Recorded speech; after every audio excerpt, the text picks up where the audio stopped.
Assalamualaikum warahmatullahi wabarakatuh. Halo semua, perkenalkan nama saya Deswinta Lendari dengan NIM 241440108. Saya dari Keperawatan Tingkat 1B semester 2. Di sini saya akan menjelaskan mengenai patofisiologi ileus obstruktif. Baik, pertama-tama kita akan menjelaskan definisi dari ileus obstruktif. Ileus obstruktif adalah suatu keadaan di mana isi lumen saluran cerna tidak dapat disalurkan ke distal karena adanya sumbatan atau hambatan mekanik yang disebabkan kelainan dalam lumen usus, dinding usus atau luar usus yang menekan atau kelainan vaskularisasi pada segmen usus yang menyebabkan nekrosis segmen usus tersebut. Etiologi atau penyebab ileus belum didefinisikan dengan jelas, namun ada beberapa faktor risiko yang telah terbukti meningkatkan kemungkinan dan daya tahan ileus. Nah, yang pertama ada operasi perut atau panggul yang berkepanjangan, yang kedua ada operasi saluran gastrointestinal bagian bawah, yang ketiga ada operasi terbuka, yang keempat ada bedah tulang belakang retroperitoneal, yang kelima ada penggunaan opioid, yang keenam ada peradangan intraabdomen atau disebut dengan sepsis atau peritonitis, yang ketujuh ada karsinomatosis peritoneal, yang kedelapan ada komplikasi perioperatif atau disebut dengan pneumonia atau abses, yang kesembilan ada pendarahan intraoperatif atau pasca operatif, yang kesepuluh ada hipokalemia, dan yang terakhir ada penundaan nutrisi enteral atau pemasangan tabung nasogastrik atau NG. Nah, resiko untuk ileus dipengaruhi oleh beberapa faktor, masing-masing mempengaruhi sebagian kecil dari sistem neuroimun yang kompleks. Faktor-faktor ini termasuk agen farmakologis seperti opioid, antihipertensi, dan antiemetik, serta kondisi medis termasuk pneumonia, stroke, dan kelainan elektrolit. Selanjutnya kita akan membahas patofisiologinya. Mekanisme dan penyebab yang tepat dari ileus tidak dipahami secara lengkap karena kompleksitas dan banyaknya sistem dan faktor yang terlibat. Ileus adalah interaksi neuroimun yang terdiri dari dua fase. Yang fase pertama yaitu fase neurogenik awal dan fase inflamasi.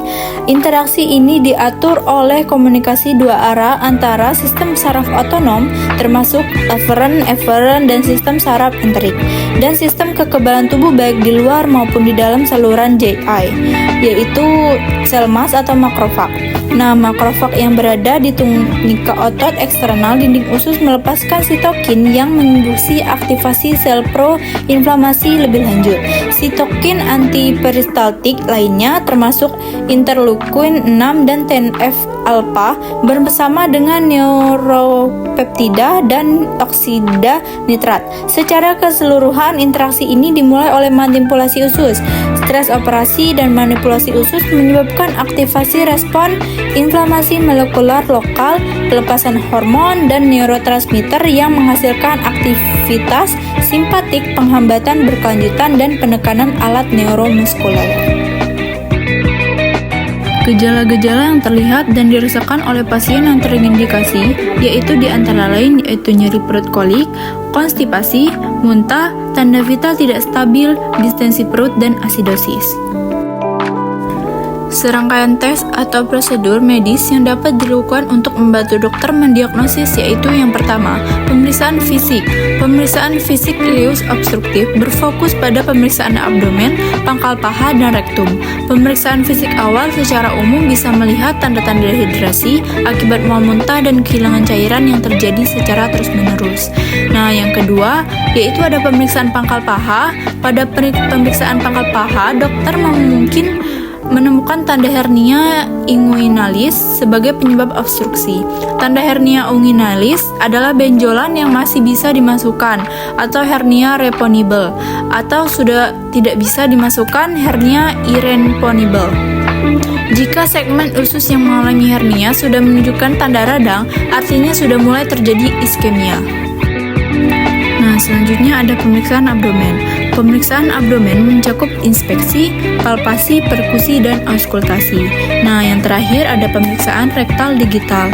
Pemeriksaan rektal digital dilakukan untuk menilai patensi anus pada neonatus dan menilai isi rektum. Feses yang keras menandakan terjadinya impaksi, sedangkan feses yang lunak menandakan obstipasi.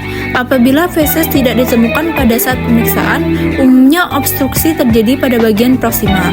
Keganasan atau strangulasi dicurigai apabila terdapat darah. Baik, itu saja penjelasan dari saya. Maaf bila ada salah kata. Wassalamualaikum warahmatullahi wabarakatuh.